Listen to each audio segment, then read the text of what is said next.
family and friends. Today we celebrate the life of Raquel Olvera. She was a loving mother, grandmother, and a loving wife. I've only met to me, she was my grandmother, and I've only met her in person once, and only for a week and a half. But that week and a half felt like I've caught up with her. It felt like we caught up on a lifetime, and it felt like I've known her forever. And I kind of did technically, because before that week and a half, I've only known my grandma through the phone calls or the video calls that my mom would make. And back in the day, my mom would she'd drag me and my brother out just to say hello, but me and my brother were a little hesitant. We were a little introverted. We didn't know too much Spanish. But I'm grateful that she did, because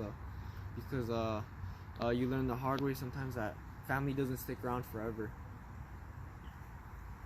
And the first time I met my grandma was at the airport. We always joke around that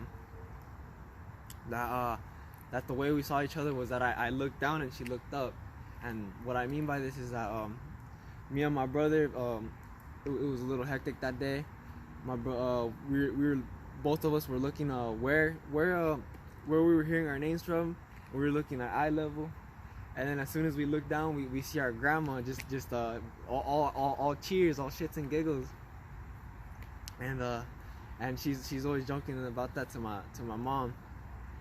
And yeah, over there in our trip in Mexico, she showed us around Tlamanalco, and everywhere we went, it was all respect.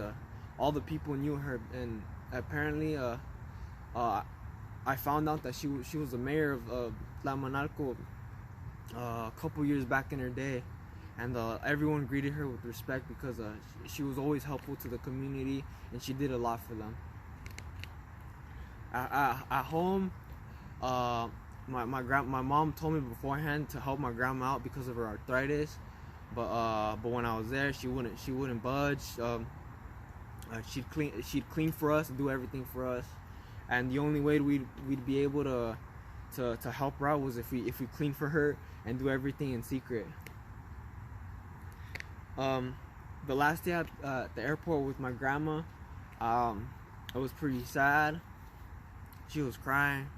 Me and my brother comforted her, and we told her that we would be seeing her soon. We made her feel happy, but she was still sad. We told her we were gonna see her soon, and then we didn't know that was gonna be our last time seeing her in person. And but that didn't stop us. That didn't stop us from still video calling and stuff. You know, we have a lot of love and respect for her. We called her here and there. We video chatted and everything. Even on her last days when we did call, she was always that positive person, and she was a real positive person. And even when I was in Mexico, it's still the same energy, and that just showed me a valuable lesson of just being positive in general, even when the odds prevailed. And she kept that positiveness on her last days. And I feel like I feel like her death should motivate us to just be positive in life in general. And she showed us that it was okay to still be our inner child and true to ourselves.